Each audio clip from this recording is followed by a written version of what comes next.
श्रोताओं का आज के इस खास विश्लेषण में स्वागत है। आज हम भारतीय रेल के इंजनों से जुड़े एक अहम तकनीकी बदलाव पर बात करने वाले हैं। ये है कुछ खास तरह के 3 फेज इलेक्ट्रिक लोकोमोटिव में हार्मोनिक फिल्टर को मतलब परमानेंटली अलग करने की प्रक्रिया। हाँ बिल्कुल, ये एक काफी दिलचस्प डेवलपमेंट है। और इसको समझने के लिए हमारे पास रेलवे के RDSO यानी research design and standards organisation का एक ऑफिशियल मॉडिफिकेशन शीट है। और हाँ, ये जानकारी हम तक एक जागरूक लोको पायलट राजू कुमार जी ने पहुंचाई है। उनको शुक्रिया जी।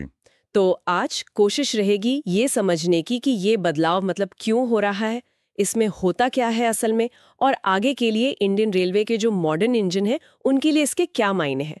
चलिए इस तकनीकी पहलू में थोड़ा गहरा उतरते हैं। बिल्कुल। तो देखिए, शुरू करते हैं थोड़ा बैकग्राउंड से। हम बात कर रहे हैं 3 फेज इंजनों की, जैसे WAG9, WAP5, WAP7। ये आज के टाइम में रेलवे के सबसे एडवांस्ड और पावरफुल इंजन हैं। याद होगा, ये टेक्नोलॉजी आई थी 1996-97 के आसपास स्विट्जरलैंड से। हाँ। उस वक्त के इंजनों में GTO बेस्ड प्रोपल्शन सिस्टम था।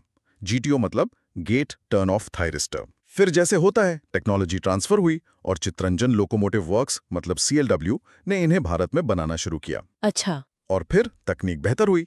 करीब 2009-10 के बाद से GTO की जगह ज्यादा एफिशिएंट और मॉडर्न IGBT बेस्ड सिस्टम ने ले ली, इंसुलेटेड गेट बाइपोलर ट्रांजिस्टर। और एक चीज जो इन सभी 3 फेज इंजनों में शुरू से कॉमन थी, वो था हार्मोनिक फिल्टर का लगा होना। इनका मेन काम था इंजन के पावर इलेक्ट्रॉनिक सिस्टम से निकलने वाले हार्मोनिक्स को कम करना, चाहे वो GTO हो या IGBT। हार्मोनिक्स मतलब एक तरह का इलेक्ट्रिकल डिस्टर्बेंस। हाँ बिल्कुल, आप इसे एक तरह का अनचाहा इलेक्ट्रिकल शोर समझ सकते हैं जो पावर सिस्टम में पैदा होता है। और ये शोर ना खासकर तब ज्यादा होता है जब इंजन रीजनरेटिव ब्रेकिंग मोड में होता है। अच्छा, जब ब्रेक लगाकर बिजली वापस तारों की भेजी जाती है। एग्जैक्टली। तो इन हार्मोनिक्स को फिल्टर करना बहुत जरूरी माना जाता था, ताकि ये रेलवे के जो सेंसिटिव सिग्नलिंग और टेलीकॉम सिस्टम्स है ना, उनमें कोई इंटरफेरेंस या गड़बड़ी पैदा ना करें। क्योंकि भाई ये सिस्टम अगर ठीक से काम ना करें तो सुरक्षित और टाइम पे रेल चलाना मुश्किल हो जाएगा। अच्छा, तो ये बात तो समझ आई कि ये फिल्टर बहुत अहम काम कर रहे थे सिग्नलिंग और टेलीकॉम सिस्टम की सेफ्टी के लिए। तो फिर सवाल ये उठता है कि अगर ये इतने ज़रूरी थे, तो अब इन्हें हटाने का, या मतलब तकनीकी भाषा में कहें तो आइसोलेट करने का फैसला क्यों हुआ? ये थोड़ा अजीब नहीं लगता? हाँ, यहीं पर बात इंटरेस्टिंग हो जाती है। हुआ ये कि नॉर्थ सेंट्रल रेलवे NCR ने RDSO के सिग्नल और टेलीकॉम डायरेक्टरेट के लोगों की मौजूदगी में इन इंजनों पर बहुत डिटेल्ड EMI EMC टेस्ट किए। EMI EMC ये क्या होता है? इलेक्ट्रोमैग्नेटिक इंटरफेरेंस और इलेक्ट्रोमैग्नेटिक कंपैटिबिलिटी, मतलब ये जांचना कि इंजन खुद कितना इलेक्ट्रोमैग्नेटिक शोर पैदा कर रहा है और क्या वो दूसरे सिस्टम्स, खासकर सिग्नलिंग में गड़बड़ तो नहीं कर रहा। अच्छा, जैसे मोबाइल से स्पीकर में खरखराहट होती है, वैसा कुछ? हाँ, कुछ वैसा ही समझ लीजिए। तो इन टेस्ट में क्या किया गया कि हार्मोनिक फिल्टर को जानबूझकर डिस्कनेक्ट करके इंजन को चलाया गया और देखा कि सिग्नलिंग सिस्टम पे क्या असर पड़ता है। NCR ने इन सारे टेस्ट की एक डिटेल रिपोर्ट अगस्त 2024 में RDSO को दी। उस रिपोर्ट और उसके नतीजों को बारीकी से देखने के बाद सिग्नल और टेलीकॉम डायरेक्टरेट इस नतीजे पर पहुंचा कि कम से कम 3 खास मैन्युफैक्चरर मेसेस ऑलस्टम, जिन्हें BTIPL भी कहते हैं, CGPISL और मेधा, इनके बनाए हुए IGBT बेस्ड प्रोपल्शन सिस्टम वाले इंजनों में अब हार्मोनिक फिल्टर की अलग से जरूरत नहीं है। ओह, मतलब ये सिस्टम खुद ही इतने एडवांस्ड है? हाँ, ऐसा लगता है। मतलब इन सिस्टम्स के साथ इंजन बिना फिल्टर के भी सेफली चल सकते हैं और सिग्नलिंग में कोई इंटरफेरेंस नहीं करते।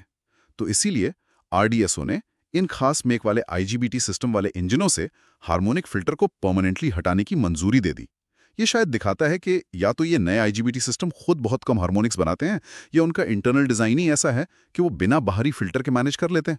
तो मतलब ये हवाई फैसला नहीं है, प्रॉपर टेस्टिंग हुई है।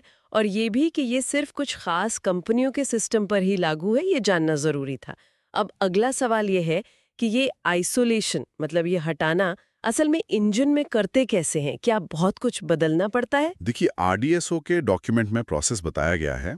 मेनली इंजन का जो मेन ट्रांसफॉर्मर है, उससे हार्मोनिक फिल्टर तक जाने वाली 2 मोटी बिजली की केबल होती हैं। हाँ। नंबर 125.4 और 125.12 इनको डिस्कनेक्ट किया जाता है।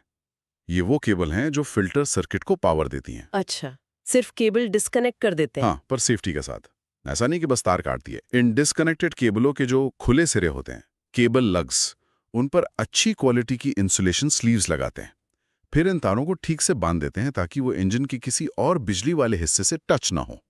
कोई शॉर्ट सर्किट का खतरा नहीं। ठीक है, सेफ्टी का ध्यान रखा गया है। हाँ, और जो बात यहाँ गौर करने लायक है वो ये है कि ये सिर्फ तारों को हटाने जैसा, मतलब सिर्फ हार्डवेयर का बदलाव नहीं है, इसमें सॉफ्टवेयर में भी जरूरी बदलाव होते हैं। सॉफ्टवेयर में भी? जी, इंजन का जो कंट्रोल सिस्टम है, ट्रैक्शन कन्वर्टर का सॉफ्टवेयर, उसे भी अपडेट किया जाता है। सॉफ्टवेयर में चेंज करके हार्मोनिक फिल्टर सर्किट से जुड़े कुछ कंट्रोल स्विच होते हैं, कॉन्टैक्टर्स कहते हैं उन्हें, जैसे 8.1, 8.2, 8.41, उनके कंट्रोल और मॉनिटरिंग सिग्नल्स को डिसेबल कर दिया जाता है। मतलब सॉफ्टवेयर को बता दिया जाता है कि भाई अब इन स्विच से कोई लेना देना नहीं है। अच्छा। और शायद लोको पायलट और ऑपरेशन के नजरिए से सबसे बड़ा फायदा यह है, पहले अगर किसी वजह से हार्मोनिक फिल्टर को टेम्परेरली आइसोलेट करना पड़ता था, तो सेफ्टी के लिए इंजन की स्पीड 40 किलोमीटर प्रति घंटा पे लिमिट कर दी जाती थी। हाँ, ये तो पता है। इस परमानेंट मॉडिफिकेशन के बाद ये स्पीड लिमिट पूरी तरह हटा दी गई है। ये ऑपरेशन के लिए बहुत बड़ी राहत है ना? हाँ हाँ, बिल्कुल। 40 की लिमिट तो काफी कम होती है। और इसके अलावा लोको पायलट के सामने जो डिस्प्ले स्क्रीन होती है, DDS, उसमें से भी हार्मोनिक फिल्टर से जुड़ी जानकारी दिखाने वाला जो सबसिस्टम था, कोड SS04, उसे हटा दिया जाता है। और इस सबसिस्टम से जुड़ी जो भी ऑटोमेटिक सेफ्टी प्रोटेक्शन थे सॉफ्टवेयर में, उन्हें भी बंद कर दिया जाता है। बाप रे, मतलब काफी कुछ जुड़ा हुआ है आपस में। हाँ, ये दिखाता है कि कितने इंटीग्रेटेड होते हैं ये मॉडर्न सिस्टम्स। एक जगह बदलाव करो तो कई जगह एडजस्ट करना पड़ता है। सही बात है। ये तो वाकई एक सोचा समझा बदलाव लग रहा है, हार्डवेयर और सॉफ्टवेयर दोनों लेवल पर। और इसका सीधा असर परफॉर्मेंस पे पड़ रहा है, खासकर वो 40 वाली लिमिट हटने से। बिल्कुल। और इस बदलाव का एक और प्रैक्टिकल फायदा है जो जानना जरूरी है। इस मॉडिफिकेशन को करने के लिए कोई नया सामान या पुर्जा खरीदना नहीं पड़ता, बल्कि इंजन में लगे कुछ भारी भरकम पुर्जे फालतू, मतलब सरप्लस हो जाते हैं। अच्छा, कौन से पुर्जे? जैसे कि पूरा का पूरा FV पैनल, जिसमें वो कंट्रोल स्विच, कॉन्टैक्टर 8.1, 8.2, 8.41 और फिल्टर के कैपेसिटर्स लगे होते हैं। इसके अलावा हार्मोनिक फिल्टर का रेसिस्टर ग्रिड जो काफ़ी जगह लेता है, और फिल्टर वाले क्यूबिकल में लगे 2 करंट ट्रांसफॉर्मर CTs नंबर 8.51 और 8.52, ये सब अब इंजन से हटाए जा सकते हैं। अरे वाह! इसका सीधा मतलब है कि इंजन का वजन थोड़ा कम होगा, जो हमेशा अच्छा होता है। सिस्टम थोड़ा सिंपल हो जाएगा, तो भविष्य में मेंटेनेंस की जरूरत कम हो सकती है, और जितने कम पुर्जे उतनी उनके फेल होने की संभावना भी कम, मतलब रिलायबिलिटी बढ़ सकती है। ये तो वाकई मेंटेनेंस और रिलायबिलिटी के हिसाब से बड़ा सुधार लगता है। कम वजन, कम कॉम्प्लेक्सिटी, कम मेंटेनेंस। अब एक बार फिर से क्लियर कर दें कि ये बदलाव किन खास इंजनों पर लागू होता है। क्या ये सभी 3 फेज इंजनों पर है? नहीं, जैसा RDSO डॉक्यूमेंट में साफ लिखा है, ये मॉडिफिकेशन शीट सिर्फ VAP5, VAP7 और WAG9 HC कैटेगरी के उन 3 फेज इंजनों पर ही लागू है, जिनमें specifically MS Alstom, BTIPL, CGPSIL या मेधा कंपनी के बनाए IGBT बेस्ड प्रोपल्शन सिस्टम लगे हैं। अच्छा, सिर्फ इन 3 कंपनियों के? जी, अगर किसी इंजन में किसी और कंपनी का IGBT सिस्टम है या वो पुराना GTO वाला इंजन है, तो उस पर यह लागू नहीं होगा। ये बहुत स्पेसिफिक है। ठीक है। और इसे लागू कौन करेगा? मतलब ये काम किसका है? ये भी क्लियर है। सॉफ्टवेयर में जो बदलाव करने हैं, उसकी जिम्मेदारी CLW की है, चित्तरंजन लोकोमोटिव वर्क्स की, क्योंकि वही मेन मैन्युफैक्चरर हैं और सॉफ्टवेयर कंट्रोल उनके पास है। और जो हार्डवेयर का काम है, केबल हटाना, पुर्जे निकालना, वो काम देश भर के electric loco shades, production units या वर्कशॉप्स करेंगे, जहां इंजन मेंटेनेंस के लिए जाते हैं। और ये काम कब होगा? क्या सबको एक साथ बुलाकर करेंगे? नहीं, उसके लिए भी प्रैक्टिकल प्लान है।